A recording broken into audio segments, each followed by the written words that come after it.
warahmatullahi wabarakatuh. Halo semuanya, perkenalkan nama saya Siva Nurpuadah dengan NIM 6120 1230 353. Program Studi Manajemen kelas RA9 semester 3. Video ini dibuat dan diposting untuk memenuhi syarat penilaian ujian tengah semester atau UTS mata kuliah Komunikasi Bisnis dengan dosen pengampu Bapak Muhammad Teguh SEMM, CTMP, CMC, CPGAM, CPLM, CIB. Semoga video ini bermanfaat ya. Selamat menyaksikan. Nah, kita masuk materi yang pertama, yaitu pengertian dan cakupan komunikasi. Komunikasi adalah proses penyampaian informasi, pesan, gagasan, perasaan, dan pandangan dari satu orang atau lebih kepada orang lain. Komunikasi dapat dilakukan secara verbal atau menggunakan kata-kata, atau nonverbal, yaitu menggunakan gerakan tubuh, ekspresi wajah, dan bahasa tubuh.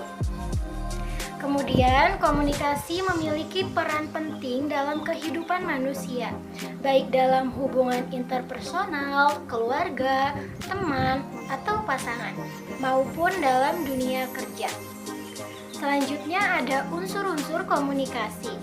Unsur-unsur komunikasi adalah, yang pertama itu ada pengirim atau komunikator, adalah orang yang menyampaikan pesan. Kemudian ada pesan, yaitu isi yang disampaikan berupa ide, perasaan, atau informasi. Kemudian ada penerima, yaitu komunikan, adalah pihak yang menerima pesan. Selanjutnya ada media, yaitu saluran yang digunakan untuk menyampaikan pesan. Dan yang terakhir itu efek, adalah dampak yang muncul setelah penerima pesan memberikan feedback. Selanjutnya, ada bentuk dasar komunikasi. Bentuk dasar komunikasi adalah komunikasi verbal dan nonverbal. Komunikasi verbal adalah bentuk komunikasi yang menggunakan kata-kata dan bahasa untuk menyampaikan pesan. Kemudian komunikasi verbal dapat dapat dilakukan secara lisan atau tulisan. Kemudian ada komunikasi nonverbal, adalah bentuk komunikasi yang bersifat spontan dan tidak terstruktur. Komunikasi nonverbal memiliki pengaruh yang lebih besar dalam menyampaikan perasaan dan emosi.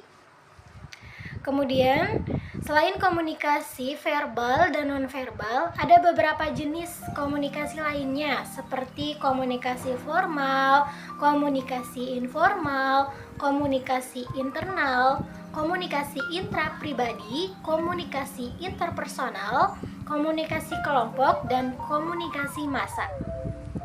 Selanjutnya, ada bisnis dalam pandangan komunikasi. Komunikasi dalam dunia bisnis merupakan proses penyampaian pesan, ide, atau informasi terkait bisnis kepada orang lain. Komunikasi bisnis yang efektif dapat menjadi fondasi utama dalam mencapai keberhasilan bisnis. Selanjutnya, kita masuk materi yang kedua. Ada tujuan dari komunikasi bisnis. Komunikasi bisnis itu bertujuan untuk mendukung tujuan bisnis agar bisnis dapat berjalan dengan lebih efektif dan efisien.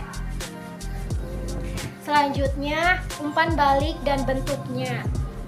Umpan balik dalam komunikasi adalah tanggapan atau jawaban yang diberikan komunikan kepada komunikator atas pesan yang dikirimkan.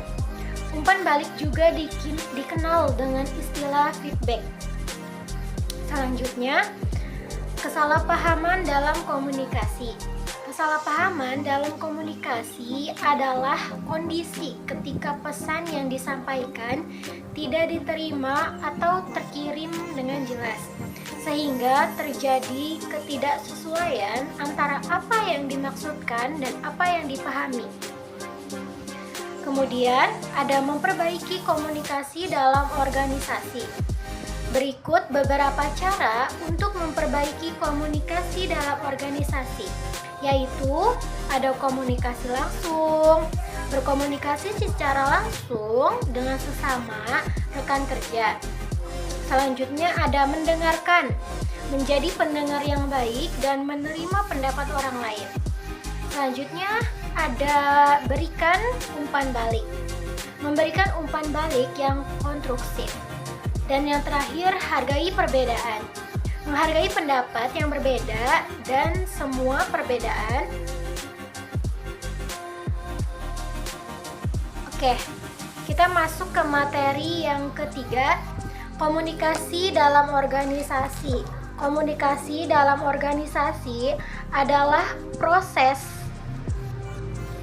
pertukaran pesan atau informasi yang terjadi di dalam suatu organisasi untuk mencapai tujuan tertentu. Komunikasi ini dapat dilakukan secara formal maupun informal, asalkan tujuannya tercapai. Kemudian, ada pola komunikasi bisnis. Pola komunikasi bisnis adalah sistem pengiriman pesan dari komunikator kepada komunikan untuk mengubah perilaku, sikap, atau pendapat. Pola komunikasi bisnis dapat dilihat dari bagaimana informasi disampaikan dan diterima di seluruh bagian organisasi. Kemudian, selanjutnya mengelola komunikasi bisnis. Mengelola komunikasi bisnis adalah proses perencanaan, pengorganisasian, pelaksanaan, dan pengendalian elemen komunikasi untuk mencapai tujuan yang telah ditetapkan. Komunikasi bisnis yang baik merupakan fondasi yang mendukung semua aspek operasional bisnis. Kemudian ada masalah komunikasi dalam organisasi. Masalah komunikasi dalam organisasi dapat disebabkan oleh berbagai faktor, diantaranya perbedaan karakter, latar belakang, jabatan, gender, status sosial, dan bahasa. Kurangnya kesempatan untuk memberikan pendapat, informasi yang disampaikan kurang jelas.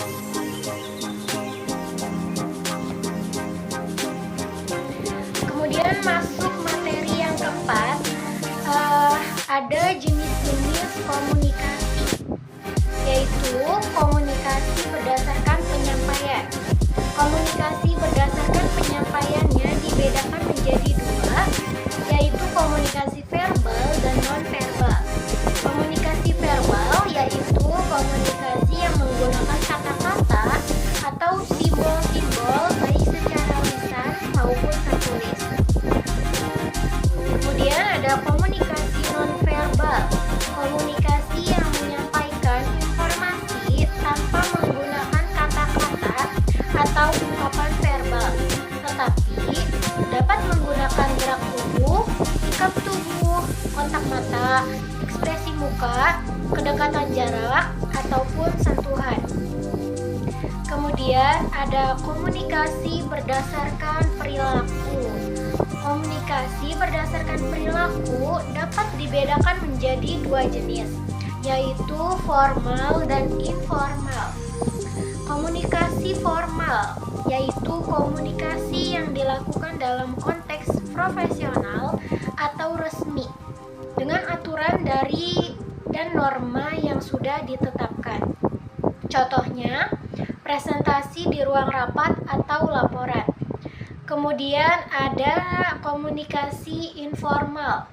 Komunikasi yang dilakukan secara spontan, santai, dan tidak terikat pada norma tertentu. Contohnya, obrolan di ruang istirahat atau percakapan sehari-hari. Kemudian, ada komunikasi berdasarkan kelangsungan. Komunikasi berdasarkan kelangsungannya dapat dibedakan menjadi dua jenis, yaitu komunikasi langsung dan komunikasi tidak langsung. Nah, komunikasi langsung yaitu komunikasi yang dilakukan secara langsung tanpa bantuan orang ketiga atau media komunikasi, serta tidak dibatasi oleh jarak. Contoh komunikasi langsung adalah kegiatan pembelajaran secara tatap muka. Kemudian ada komunikasi tidak langsung. Komunikasi yang dilakukan dengan bantuan pihak ketiga atau bantuan alat komunikasi. Contoh komunikasi tidak langsung adalah kegiatan pembelajaran menggunakan video conference.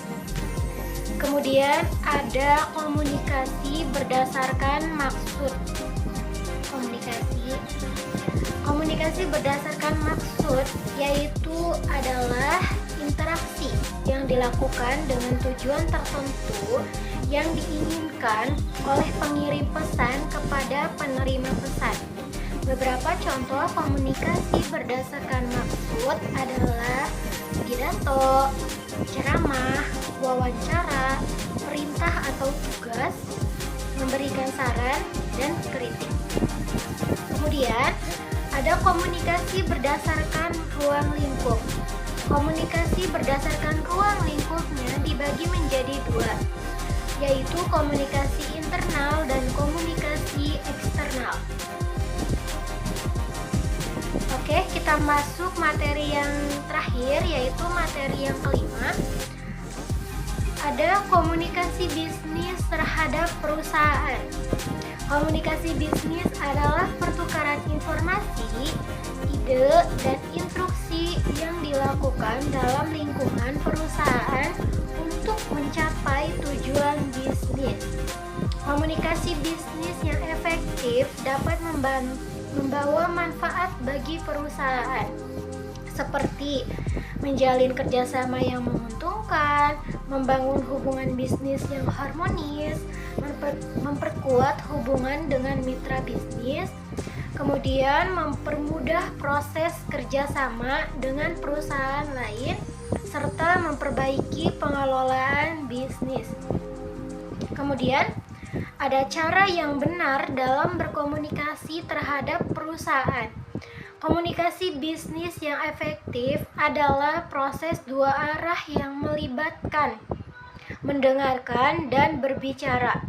Berikut beberapa cara yang dapat dilakukan untuk berkomunikasi bisnis dengan baik, yaitu mendengarkan aktif adalah dengarkan dengan penuh perhatian dan fokus pada apa yang disampaikan lawan bicara. Kemudian, berbicara dengan jelas. Gunakan bahasa yang tepat, formal, dan tidak ambigu. Dan yang terakhir, itu menjaga kontak mata, yaitu menjaga kontak mata dapat menunjukkan rasa hormat dan membantu membangun hubungan yang baik. Baik, selanjutnya itu ada kesimpulan. Kesimpulan dari materi ini yaitu komunikasi bisnis adalah komunikasi yang dilakukan dalam dunia bisnis untuk mencapai tujuan tertentu. Komunikasi bisnis yang efektif dapat menghasilkan beberapa manfaat seperti menjalin kerjasama yang menguntungkan, kemudian mendapatkan hubungan bisnis yang harmonis, terus meningkatkan produktivitas di lingkungan kerja, serta menghindari kesalahpahaman antara pengirim dan penerima pesan. Nah, cukup sekian yang dapat saya sampaikan. Kurang dan lebihnya saya mohon maaf. Wabillahi taufiq wal hidayah. Wassalamualaikum warahmatullahi wabarakatuh.